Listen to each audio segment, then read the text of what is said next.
Throw 3 darts at the map. Toss in 3 wildly distinctive personalities. Beckley. Plus 3 clever projects, and you've got a craft show that'll have you saying, "That's clever."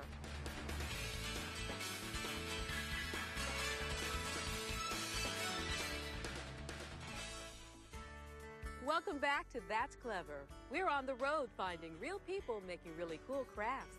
This crafter is on pins and needles when it comes to giving her handmade bag some vintage style.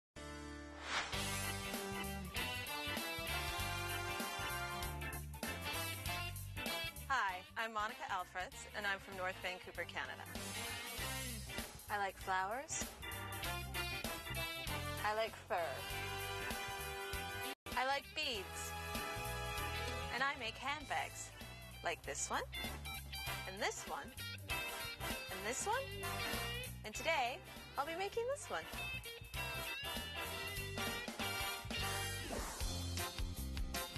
This is my studio and my kitchen. I'm going to get started on my project.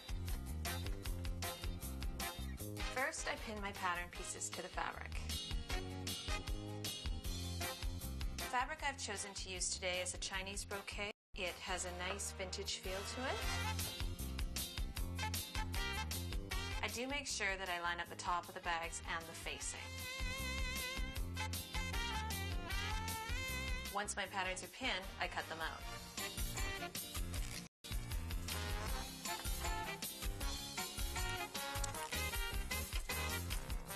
Once I've cut it all out, it's time for more pins.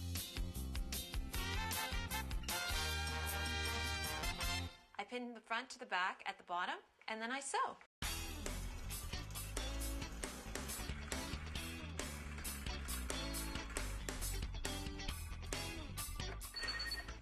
I have a singing sewing machine. Now I have to pin the side panels to the bag.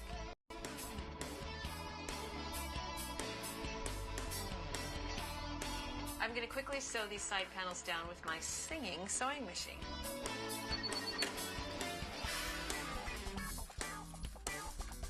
I'm going to be careful to leave a little bit of space at the end to attach the bottom.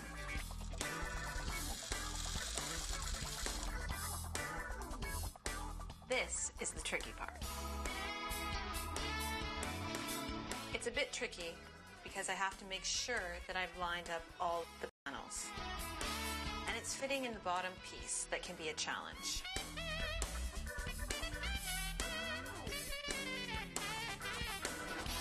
Okay, I'm all done with the pinning, but I'm not home free yet. I have to make sure that I sew these corners carefully as well.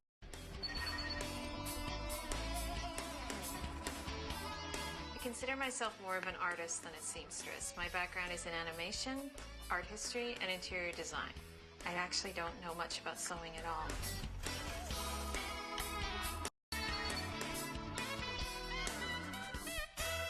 I'm just going to trim this up a little bit. I'm using pinking shears because it gives a nice finished edge. I like it to look beautiful inside and out.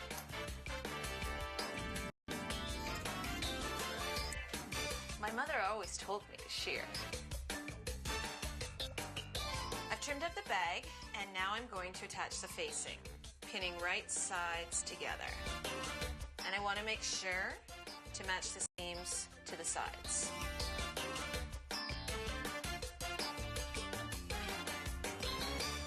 All right, another aria from the sewing machine.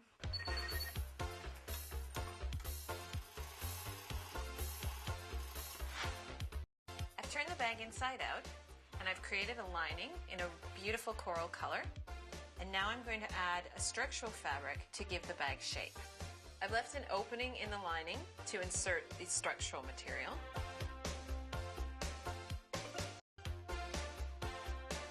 I'm ready to make the handle. I take floral wire from a local craft store, curl the end, and apply little pink beads.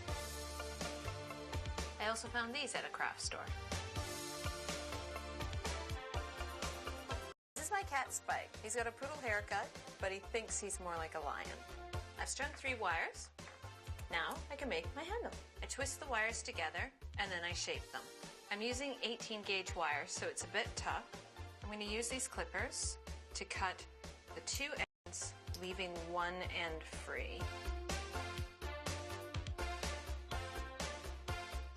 I've got the handle applied to the bag, but it won't stay on by itself. I need to apply a bead to the inside through the lining and twist it off to get it to stay. I've got two feather boas, one pink, that's a little much, and one coral, not quite enough. So I'm going to wrap them together to create one piece.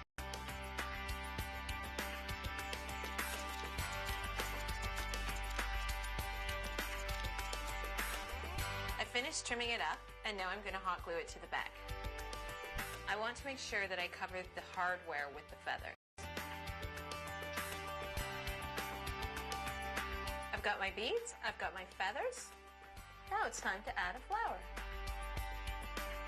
I make the flower out of a piece of wired ribbon.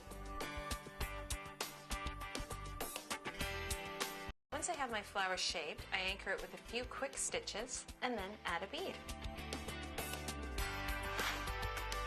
My rose is done, and this is bound to catch everyone's eye. Now we head back to North Vancouver, Canada. Monica has another great idea for a handbag. She's transforming a thrift store find to a fashion steal. Hi, I'm back, and I'm going to redesign a tired old bag. I found myself a nice vintage bag with a good structure and shape, and now I'm just going to dress it up a bit. First, I'm going to remove the handle because I don't see it fitting with the vision of the final piece. I've pre-cut 4 different styles of beige lace, and I'm going to apply them to the bag. First thing I do is lay out my lace in a pleasing pattern.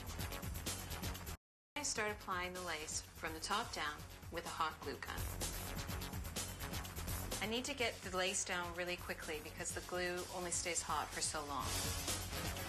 Once I've covered both sides, I trim the leftover lace to fit the form of the bag. I'm matching up the edges so they meet at both sides, and then I'll take a final piece of lace and cover up the raw edges.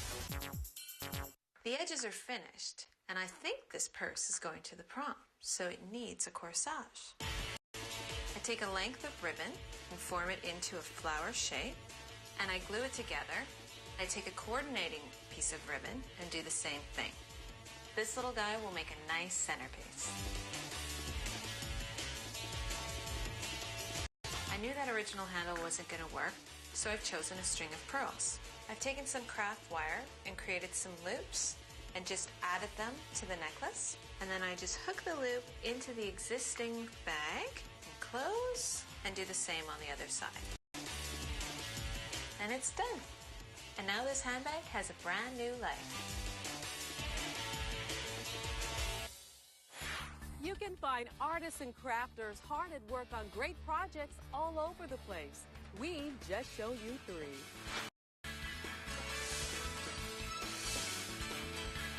Be sure to join us again next time and find out what America's crafting on That's Clever.